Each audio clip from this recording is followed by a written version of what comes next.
Hey everybody, I'm Chucky. This is a new addition to the Bookends team. Sean Mead, one of our hub supervisors. We're here for another segment of Bookends, and this one's about horse racing, Sean. The most exciting 2 minutes in all of sports. It's the 149th running of the Kentucky Derby.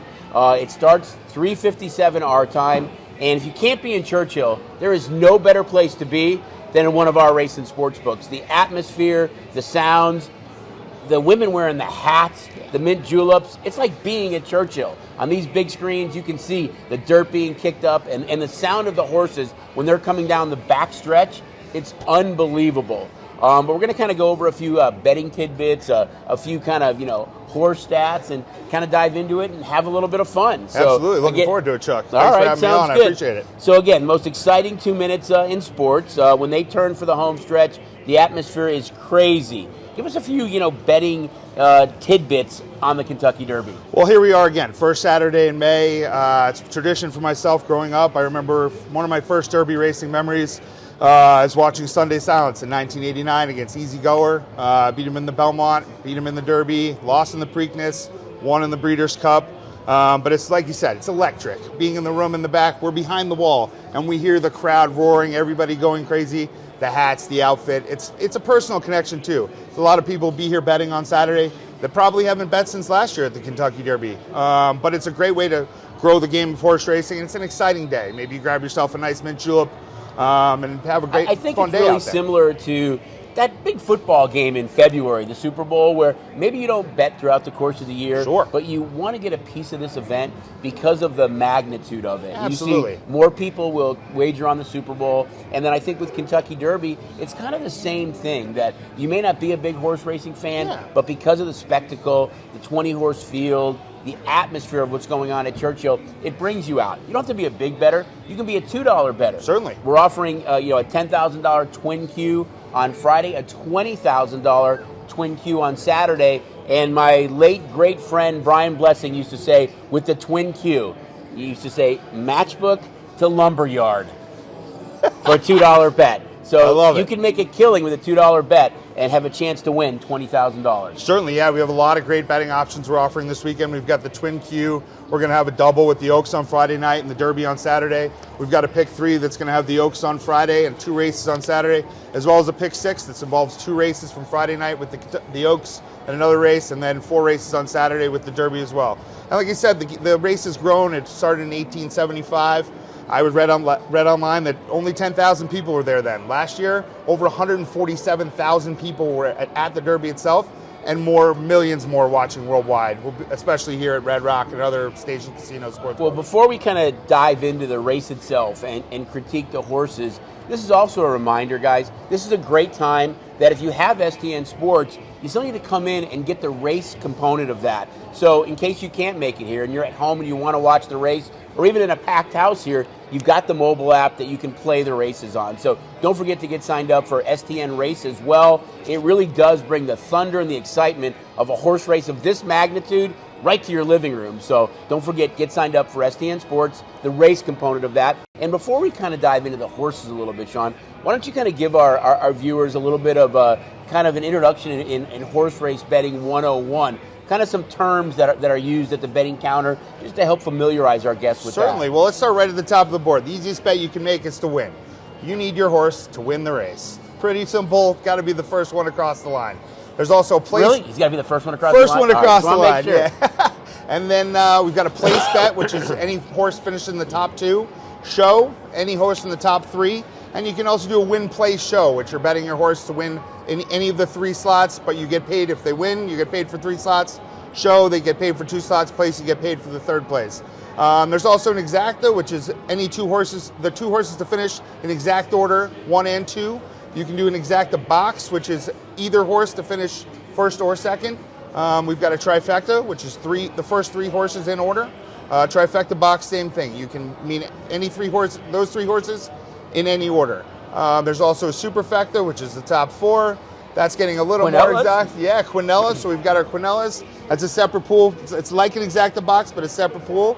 And then we've got our Twin Q, which is 2 horses in 1 race, 2 horses the next race. So And with the Twin Q, what has to happen for you to win the Twin Q? So you have to go 1-2, 1-2, and then you are the there's a pool of horses, the bettors that are betting into that.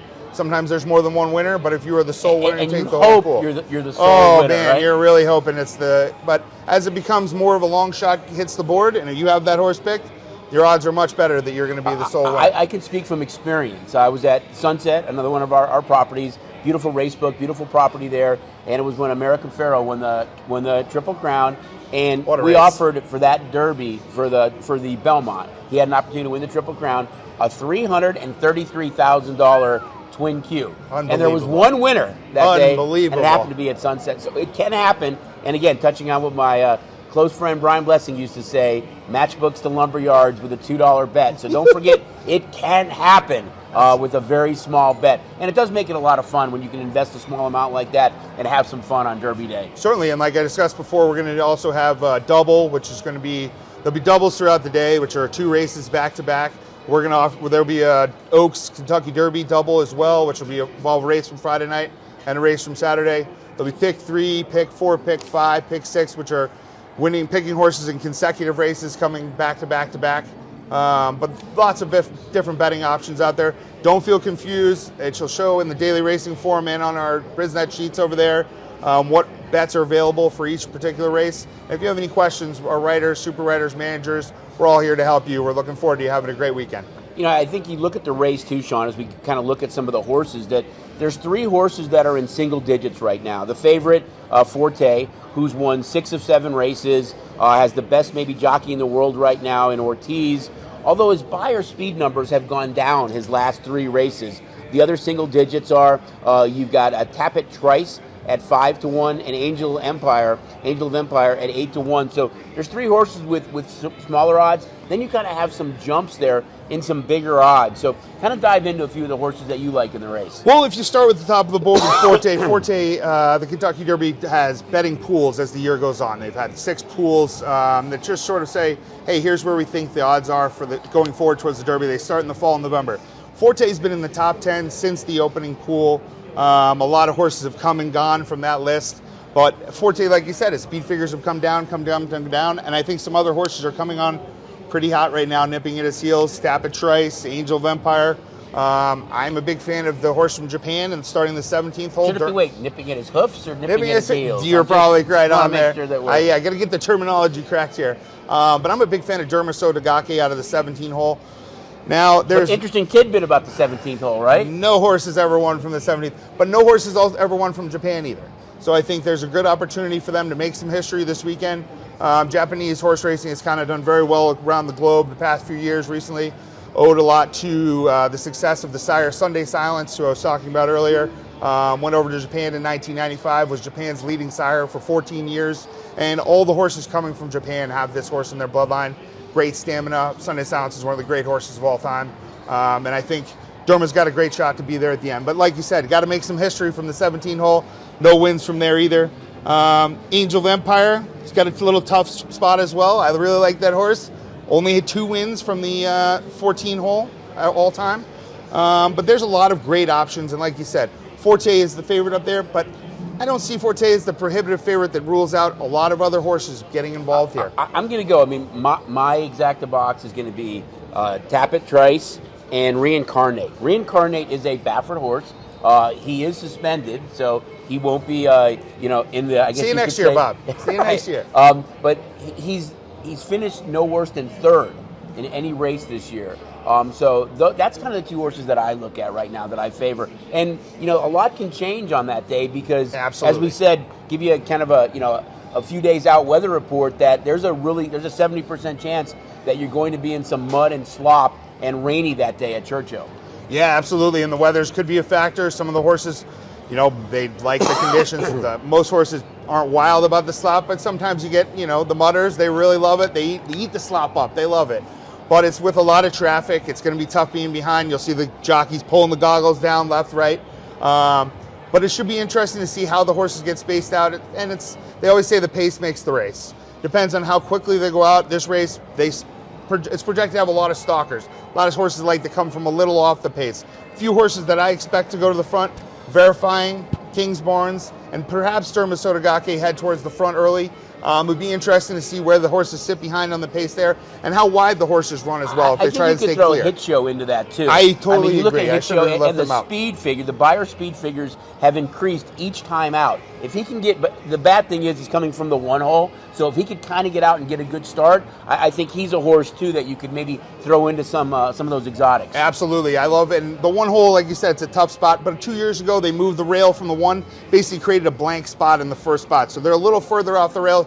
Last year I was on Mo Donegal in the one, didn't work out for me as well, but it's a great spot. It's not as bad. The one is not as exclusionary as it used to be. It's not as tough to get out there from the one as it used to be. I would say there's so much information out there too, guys, is read up a little bit on these horses and kind of get some history of them, and there's so much information out there that makes the day fun. And I'm not lying when I say come on out and enjoy it here, because you're going to see. Last year we actually had a couple of people who were dressed up as horses, which was kind of crazy, but everybody was taking pictures and having fun, and there's going to be a lot of people with their hats on and really making this like Churchill West, that if you couldn't be at the track, there's not a better place to be than one of our race books throughout the industry. Again, the atmosphere, the hype, the buzz, it is so loud that, every TV at all of our bars throughout the casino is going to have those 2 minutes of the most exciting 2 minutes in all of sports on. That's great, and it's the first Saturday in May. Everybody stops what they're doing, whatever you're doing. Everywhere around the casino, people are going to be, and everybody's going to be glued to that television,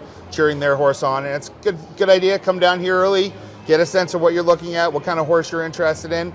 Saturday is going to be crazy here as well. Yeah, I'm a big fan. I was going to do my kind of horse impression, but Jay told me that if I did it, I could never be on Bookends again, so I'm going to scrap it for this episode. I say he should go for it. I don't know.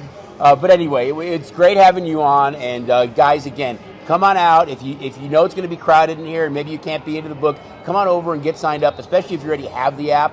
We can easily get you signed up for the STN race side of it. Have some fun that day. The most exciting 2 minutes in all of sports, the 149th running of the Kentucky Derby, goes off right before 4 p.m. our time on Saturday. Again, early weather report right now looks like about 70% chance of rain. So look and do some homework on some of those mutters, as Sean mentioned. So should be a lot of fun. Come on out to any of our racing sports books. Just enjoy the day. If you're a horse racing fan, this is it. There's a lot of other great races that day as well. I think the entire card at Churchill is really a good card. So anything you want to conclude with? Yeah, I think in addition to Saturday, the Kentucky Oaks is Friday. Should be an exciting race. A couple horses right at the top of the field that you should be looking at.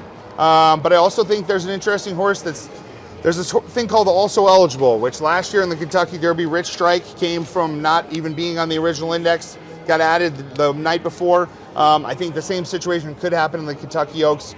There's an issue with one of the trainers down there. I think potentially 2 horses get scratched. There's a horse called Julia Shining. It's an Also Eligible. It's the second eligible. If that horse gets in, give that horse a look on Friday night. That's some great information. Sean, it was great having you on Bookends. Look forward to having you on again. And again, you guys, don't forget Saturday, right before 4 p.m. our time, the 149th running of the Kentucky Derby. A lot of cool betting options. And don't forget, $10,000 Twin Q on Friday, $20,000 Twin Q on Saturday. We'll see you at all racing sports books. We look forward to seeing you on Saturday over here at Red Rock.